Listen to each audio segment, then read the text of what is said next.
Geometry Unit 6, Lesson 4, Segment Relationships in Circles. So in this lesson, we want to prove and apply the chord-to-chord, secant-secant, and the secant-tangent product theorems. So a chord, as I remind you, touches in two places inside of the circle. And if they intersect inside of a circle, it turns out that the product of the pieces of each segment and the product of the pieces of the other segment are equal. So this one, CE and ED multiplied together have to be the same as BE and EA multiplied together. When we get this, we're going to either get a linear or a quadratic equation that we have to solve when we have variables. So here we have 6 and 2 and 3 and an unknown. So the 3 and the x multiplied have to be the 6 and the 2 multiplied together. This would give us 3x is 12. If we divide by that 3, we get x is 4. For this one, if we take x plus 2 and x minus 3 and multiply them, then we're going to get 6 times 6. And then we'll use FOIL for this one. That will give us x squared, 2x, minus 3x, minus 6 is equal to 36. If we bring this to the other side and combine like terms, this gives us minus x. This will now be minus 6 minus that 36, which is minus 42, is 0. And we're now looking for factors of 42, which subtract to give a minus 1. And if you find the factors, there's 6 and 7. So if we take minus 7 plus 6, that will give us a minus 1. So we're going to have a minus 7 and a plus 6. That will be equal to 0. So we could have either x equals 7 or x is equal to minus 6. However, if we put minus 6 in here, this would be a negative length, and that would be a negative length. So that's not really a solution. Instead, it's 7, meaning this is 9 and this is 4. All right, a secant is any line that intersects a circle at exactly 2 points. So I can take a chord and extend it in any direction. That's called a secant. So it can be just part of the segment is any part of that where it touches in at least 1 point. So you could consider this a secant segment.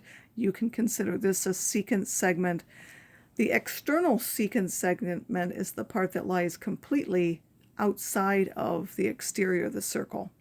So now when we have a secant and a secant, it turns out that the part outside times the entire part, and then the outside part times the entire part, those two things will be equal to each other.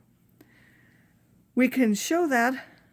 Here we have a secant. We're going to draw these extra lines, and then we know that EAD and ECB, they both intercept the same arc BD, so therefore they have to be congruent. They'll each be half of that measure, but they have to be congruent because they're intercepting the same arc. So EAD and ECB have to be congruent.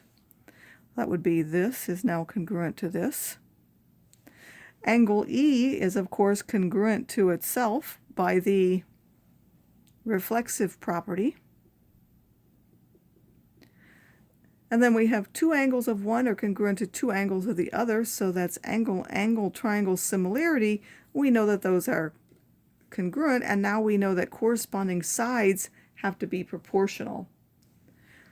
So if we take EA from this one, it matches EC from this one, and then EB from this one matches ED from this one. Now if we multiply both sides, we can multiply by both EB and EC, which I've shown down there. We're just using the multiplication property of equality. I multiply both sides by that. In this one, they both cancel from here. And in here, in this one, only the EC cancels and we're left with that one. And this one, the EB cancels and we're left with that one. So we get that EB times EA equals EC times ED. So again, we're going to apply that. We're going to find the different values. So we're taking the part outside, which is this one, times the whole thing, which is 5 plus x, and then the part outside, which is 6, times the whole thing, which will be the 6 times the 6 plus 6. This will give, if I use the distributive property, that's 25 plus 5x. This one, I can add those first, that's 12, so 6 times 12, 72. If I subtract the 25, that will end up with 47.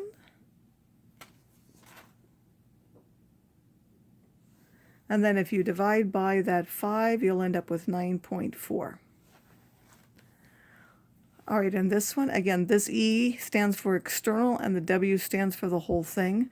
So the first one, we have the external is 8. And the whole thing will be that 8 plus 13, which is 21. And then we're going to take the external part, which is x, and the whole thing, which is x plus 2x plus 3, which will now be 3x plus 3. The first two multiplied together, which we'll just say the x times the 3x plus 3, we'll put those first, and then this one we'll put the two numbers there, 8 times the 21. If we multiply that out, that gives us 3x squared plus 3x is equal to 8 times, that is 168. Now I need to factor that. I could leave the 3 in or see that those are all divisible by 3, so that would be x squared plus x is equal to, if you take 168 and divide by 3, that's 56. And now I want to take that to this side, so that's x squared plus x minus 56 is 0. Again, factors of 56 that subtract to give me positive 1 are 8 and negative 7. So I'm going to do x plus 8 and x minus 7 is 0. So we could have either equal minus 8 or positive 7. Again, we have to check and see if it could be actually a solution. Minus 8, again, can't be a length, so we can eliminate that one. The answer has to be a positive 7, in which case this is 7, and this would be 14 plus 3, which is 17.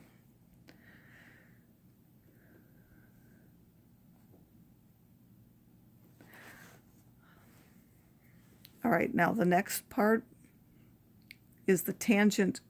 A tangent segment, we know what a tangent is. It's only have one end point on this circle and this. And now if we have one tangent and one secant, the secant part works just like before, the part outside times the whole thing. Then the tangent with this is the part outside, it's also the whole thing, so it ends up squared. So we're going to use that. Here's the secant. The outside part times the whole thing, which will be x plus 10, has to be this tangent part times itself, or that part squared. We get x squared plus 10x is equal to 144. We're going to subtract that 144 from both sides, and now we're looking for factors of 144 that will subtract to give 10. We have 101 and 142, 7 and 22. There's 3 and 48. 4 goes into there, 4 and 36. 5 doesn't go into there. 6 will go into there. That will be 24. And we have 7, no. 8 will go into there. That's 18. There may be others, but we now have a pair which will subtract to give me that. So I want a positive 18 and a negative 8. So 18 minus 8 gives me that positive 10. So x is either minus 18, positive 8. Again, when we check, we need it to be a length, so it can't be the negative. Now, it could sometimes if that were squared or something. And then for this one, we have the part outside, which is the 2, times the whole thing, which is the x plus the 2, has to be equal to that 5 squared.